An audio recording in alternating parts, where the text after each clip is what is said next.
So hello guys, कैसे हैं आप सब लोग। वर्डप्रेस चैनल में आपका दोबारा से वेलकम करते हैं। और आज हम काफ़ी इंटरेस्टिंग वीडियो लेकर आए हैं। ये है जापान में बिज़नेस कैसे शुरू करें। अब जैसे सब जानते हैं जापान काफ़ी एडवांस मुल्क है, तो इधर की सिक्योरिटीज़ भी काफ़ी एडवांस हैं। अब जैसे इसमें पहली चीज़ तो ये आ जाती है कि अगर आप ना अपना बिज़नेस करते हुए अपने कस्टमर से कोई फ्रॉड करते हैं ना, तो आपको इसमें जेल भी हो सकती है। लेकिन बिज़नेस आपने इधर करना है जापान में, तो आपका एक स्ट्रक्चर जो होना चाहिए ना, लीगल होना चाहिए पूरे तरीके से, बेशक आप फॉरेनर हैं या वहाँ के लोकल हैं। अब पहली बात इसमें आ जाती है जॉइंट स्टॉक कंपनी की, कि आपका जो प्लेटफॉर्म है ना जिस पे आप चीज़ सेल कर रहे हो, बेशक वो आपका खुद का या किसी और का आप यूज़ कर रहे हो, मतलब कोई सोशल वेबसाइट आप यूज़ कर रहे हो उसमें, तो वो पॉपुलर होनी चाहिए, स्ट्रक्चर जो है उसका पॉपुलर हो और वो ट्रस्टेड भी हो और वो हर तरह की पेमेंट के लिए सूटेबल हो और लार्ज बिजनेस और स्मॉल बिजनेस उसमें दोनों तरह के एडजस्ट हो जाएं। आपने उसमें फैसिलिटीज़ भी काफ़ी ज़्यादा रखनी है। अब बात आ जाती है जापानीज़ एलएलसी की। एलएलसी जो जापान में है वो बिल्कुल अमेरिका से सूट करता है। इसका सेटअप भी काफ़ी ज़्यादा आसान है और ये किसी भी प्लेटफॉर्म के लिए, किसी भी एंटरप्राइजेशन के लिए सूटेबल हो जाता है।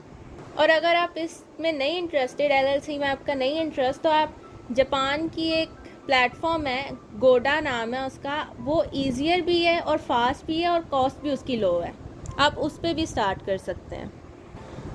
अब हम बात कर लेते हैं वीज़ा रिक्वायरमेंट्स फॉरेनर के लिए क्या है, अगर वो फॉरेनर्स जो हैं जापान में कोई अपना बिज़नेस शुरू करना चाहते हैं।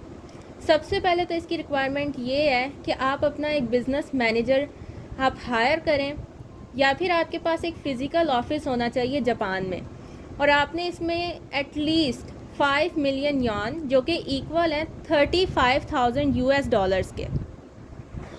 और वीज़ा लेने के लिए आपने जो अपना बिज़नेस प्लान बनाया हुआ है वो भी आपने सबमिट करना होता है। अगर आपने इसमें एम्प्लॉय हायर करना है तो ये आपकी मर्ज़ी पे है, ऑप्शनल है ये बिल्कुल। आप खुद में भी इसमें काम कर सकते हैं, मतलब खुद ही आप अपनी बेस पे रह सकते हैं। अब बात कर लेते हैं कि आपका बिज़नेस प्लान क्या होना चाहिए, जो कि आपका वीज़ा में भी हेल्प करता है और रजिस्ट्रेशन में भी हेल्प करता है।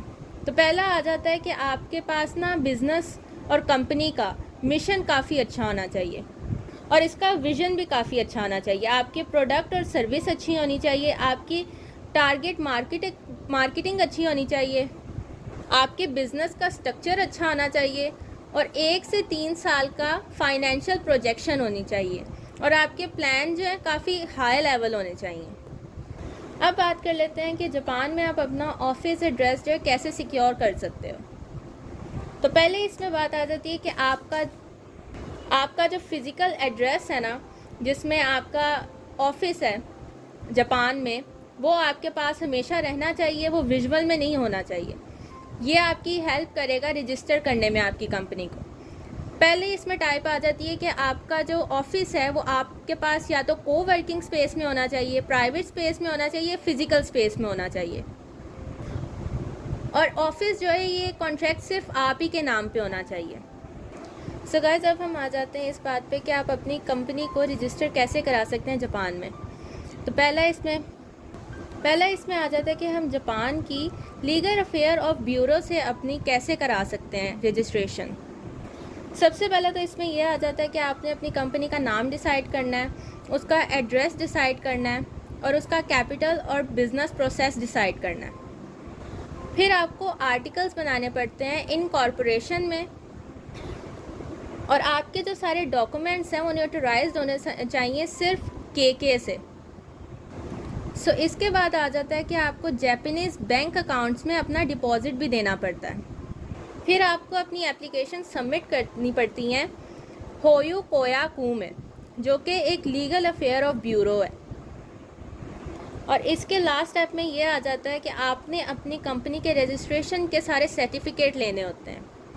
तो अब हम बात कर लेते हैं कि आप अपना बैंक अकाउंट बिज़नेस के लिहाज से कौन सा जापान में करा सकते हैं रजिस्टर। तो इसमें कुछ मेजर बैंक अकाउंट्स आ जाते हैं, जैसे मुस्तबुशी, यूएफजे, फिर आ जाता है एसएमबीसी, फिर इसके बाद मिज़ूहो आ जाता है और जापान पोस्ट बैंक आ जाता है। अब इसमें और भी काफ़ी बैंक्स आ जाते हैं, जैसे कि पेपे बैंक है, जीएमओ है, आर्जोरा आ जाता है, और ये भी सपोर्ट करते हैं आपके स्टार्टअप्स को। अब बात आ जाती है टैक्स रजिस्ट्रेशन और सोशल इंश्योरेंस पे जापान का सिस्टम क्या आ जाता है।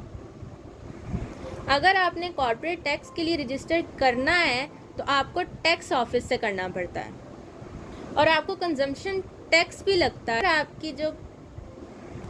अगर आपकी जो सेल्स हैं वो 10 मिलियन यॉन से ज़्यादा जा रही है और अगर आपने इसमें अपने लिए हेल्पर्स हायर किए हैं, वह एम्प्लॉयज़ आपके पास हैं, तो आपको ज्वाइन करना पड़ता है social insurance and pension system. अब बात कर लेते हैं कि आपने अगर अपना बिजनेस शुरू करना है जापान में तो आपका एम्प्लॉयज़ हायर करने का क्या सिस्टम है। तो ये बिल्कुल ऑप्शनल है।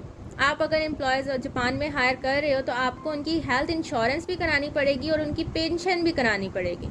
आपको इसमें जापानीज़ लेबर लॉज को भी फॉलो करना पड़ता है, अपने कॉन्ट्रैक्ट्स को भी और ओवर टाइम रूल्स को भी, और आपको उनको ईयरली बोनस भी देना पड़ता है। अब बात कर लेते हैं कि जापान में बिज़नेस ऑपरेशन का क्या सिस्टम है।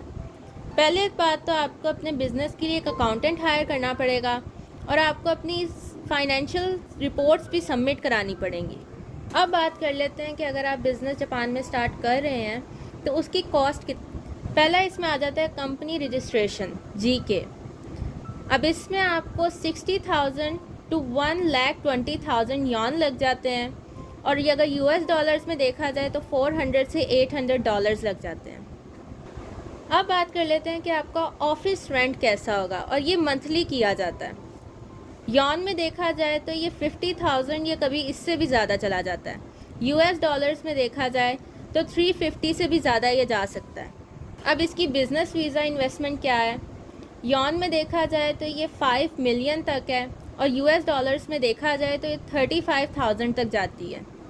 अब आपकी लीगल फ़ीस जो केके के पास जाती है वो कितनी हो जाती है। तो इसकी कॉस्ट अगर यॉन में देखी जाए तो वो है 50,000 से 1 लाख यॉन तक, और अगर US डॉलर्स में देखी जाए तो 350 से 700 डॉलर्स तक। बात कर लेते हैं कि अगर आप फॉरेनर हैं तो आपको वीज़ा के लिए कौन से डॉक्यूमेंट्स चाहिए होंगे। तो पहले इसमें आ जाता है passport and visa, residency card भी आ जाता है अगर आप जापान में रह रहे हैं, आर्टिकल्स ऑफ इनकॉर्पोरेशन आ जाता है, पर्सनल सील आ जाती है, बिजनेस प्लान आ जाता है, प्रूफ ऑफ ऑफिस लेस आ जाता है और कैपिटल डिपॉजिट प्रूफ आ जाता है। अभी मैं आपको एक काफ़ी इंपॉर्टेंट बात बता देती हूँ कि अगर आप अपना बिज़नेस कामयाब कराना चाहते हैं जापान में तो आपको जापानीज़ लाजमी आनी चाहिए।